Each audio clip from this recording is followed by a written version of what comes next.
नमस्कार दोस्तों, पीसीएस गुरुजी में आपका स्वागत है। दोस्तों, यूपी पीसीएस 2024 प्री का एग्जाम जो पहले 7-8 दिसंबर को शेड्यूल था, स्टूडेंट्स के प्रोटेस्ट के कारण इसको चेंज कर दिया गया है। पहला तो सभी स्टूडेंट्स को बधाई, और जो जिन्होंने प्रोटेस्ट में पार्टिसिपेट किया एक्टिवली या मॉरली सपोर्ट किया, उन सबको बहुत बधाई कि उन्होंने एक कॉमन कॉज के एक साथ लड़ाई लड़ी और अपनी बात को शासन प्रशासन से मनवाने में वो कामयाब रहे। सबको तो पहले बहुत बहुत बधाई के वो पात्र हैं। अब जो ये बात मानी गई है कि 7-8 दिसंबर को 2 पारियों में ना होकर एक पारी में पेपर होगा, आयोग ने नई एक नोटिस जारी किया है जो आज 15 नवंबर का ही नोटिस है, जिसमें यह बताया गया है कि जो यूपी पीसीएस का पेपर पहले 7 और 8 दिसंबर को हो रहा था, वो अब 22 दिसंबर को होगा। वो अब 22 दिसंबर को कराया जाएगा। ठीक है, 22 दिसंबर को कराया जाएगा। इसके अंदर 22 दिसंबर को कराया जाएगा और एक ही सत्र में होगा। मैं दो सत्र होंगे, यानी सेशन 2 होंगे, क्योंकि पहला पेपर 1 होता है जो 9:30 से लेकर 11:30 के बीच में होगा, और दूसरा जो है वो 2:30 से 4:30 के बीच में होगा। लेकिन दिन एक ही रहेगा और शिफ्ट 2 रहती है। शिफ्ट क्या मतलब, 2 सेशन में होता है। सुबह का में पेपर 1 और पेपर 2 सीसैट का जो है वो दोपहर के शिफ्ट में रहेगा।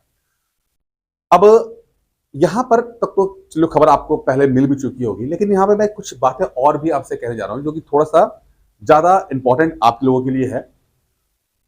देखिए, पेपर ये हो रहा है 22 दिसंबर को। दिसंबर के बाद अगर देखें तो एक जो कानून है ये कि प्री और मेंस के बीच में लगभग 100 दिन का गैप होना चाहिए। ठीक है, तो अगर मान लेते हैं कि 100 या 110 दिन का गैप अगर आयोग करता है, तो आपका पेपर जो मेंस का होगा वो जनवरी, फरवरी, मार्च या बहुत से बहुत 1 अप्रैल रख लेते हैं। 1 अप्रैल, मैं मोटा मोटा एक बात कह रहा हूं कि 1 अप्रैल को ये 2025 के में आपका मेंस होगा। मेंस होगा, एक मोटा मोटा ले लेते हैं कि अप्रैल के आसपास 100 दिन का ही गैप ले लेते हैं। ठीक है, क्योंकि है क्या कि 24 का पूरा साल खत्म, कुछ नहीं हुआ। अब जो भी होना 25 में होना, और 25 इंपॉर्टेंट बहुत है आप लोगों के लिए। 25 का साल जो है वो इतना बड़ा इंपॉर्टेंट है कि अगर आप ठीक से मेहनत कर ले जाएंगे तो बहुत फायदे आप इस नई परिस्थितियों से उठा सकते हैं। जैसे मैंने कहा कि 22 दिसंबर को आपका पीसीएस प्री का पेपर होगा। मेंस मोटा मोटा अगर मान लेते हैं, अगर कुछ और चेंजेस नहीं आते हैं, तो अप्रैल के आसपास, मार्च एंड या अप्रैल में आपका जो है वो मेंस होगा। ठीक है, उसके बाद मेंस तो खत्म हो जाता है हफ्ता भर के अंदर।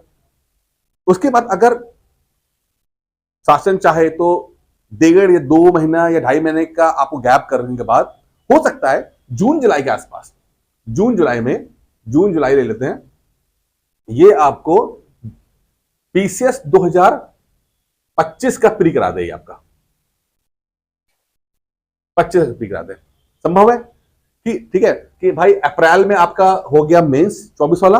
ठीक है, और जून जुलाई के आसपास हो गया आपका 25 का प्री हो गया। ठीक है, और इसको भी 100 दिन के बाद, ठीक है कि जून जुलाई हुआ तो अक्टूबर के आसपास जाकर, अक्टूबर में ये आपका मेंस करा दे। तो आप ये देखिए कि लगातार आपके पेपर जो हैं वो बन जाते हैं। ठीक है, कि भाई दिसंबर में आपका प्री हुआ, फिर अप्रैल में मेंस हुआ, फिर जून जुलाई में आपका प्री हुआ, और फिर अक्टूबर में आपका मेंस हुआ। बीच में आपका आरओ भी आ जाएगा, क्योंकि अभी तो हो नहीं रहा है, पोस्टपोन हुआ है। होपफुली आज जब ये वीडियो बन रहा है तो मैटर जो है वो सॉल्व हो जाएगा और स्टूडेंट के हक में ही फैसला आएगा। जो स्टूडेंट्स की मांग है वो आयोग मान लेगा। अभी तक तो नहीं हुआ है, लेकिन उम्मीद है कि वो मान ली जाएगा। अभी फिलहाल वो स्थगित हुआ है। स्थगित का मतलब है कि पेपर अब दिसंबर में तो होगा नहीं। ठीक है, अब पेपर कुछ भी होगा 25 में होगा। अब 25 में जब भी होगा तो कभी भी शेड्यूल के बीच में तो आएगा, प्री और मेंस जो यहाँ पर हुए हैं इनके बीच में आएगा। तो कभी भी आएगा, हो सकता है कि वो यहाँ पर मई में आ जाए। ठीक है, हो सकता है मई में आ जाए, या मार्च में आ जाए, मई में आ जाए, या वो अगस्त में आ जाए। उसका भी प्री और मेंस होता है। तो मान चलिए कि 6 बड़े पेपर, यानी PCS, 2 PCS pre, 2 PCS mains, 1 RO pre और 1 आरओ मेंस, 6 बड़े पेपर जो हैं अगले 12 महीने के अंदर आप दे पाओगे। यानी 6 बड़े पेपर अगले 12 महीने के अंदर आप दे पाओगे। तो ये एक बहुत ही इंपॉर्टेंट समय है, बहुत क्रूशियल टाइम है, जो भी सीरियसली पीसीएस और आरओ की प्रिपरेशन कर रहे हैं। तो ये समय आपको खोना नहीं है, ये समय आपको थोड़ा सा एक्स्ट्रा मेहनत करने का समय है, जिससे कि आप उसका पूरा यूटिलाइजेशन कर पाए, क्योंकि सब चीजें बहुत फास्ट हो रही हैं। तो लेट्स सपोज मान लेते हैं कोई स्टूडेंट ऐसा है कि वो अगर एक में असफल हो भी गया तो उसको तुरंत ही कुछ समय के बाद दूसरा पेपर देने का बड़ा मौका मिल जाएगा। एक बड़ा एग्जाम तुरंत पाइपलाइन में लगा हुआ है, दे देगा। ऐसा नहीं है कि अगर एक साल फेल हो गए, पीसीएस में नहीं प्री क्रैक कर पाए, तो पूरा एक साल निकल जाएगा, उसके बाद जाके आप दूसरा पेपर दोगे। ऐसा नहीं है। मतलब आपको अगर मान लीजिए दुर्भाग्य से एक बार असफल हो गए तो 2-3 महीने के बाद आपको अगला पेपर मिल जाएगा। तो समय बड़ा इंपॉर्टेंट है, बहुत क्रूशियल है।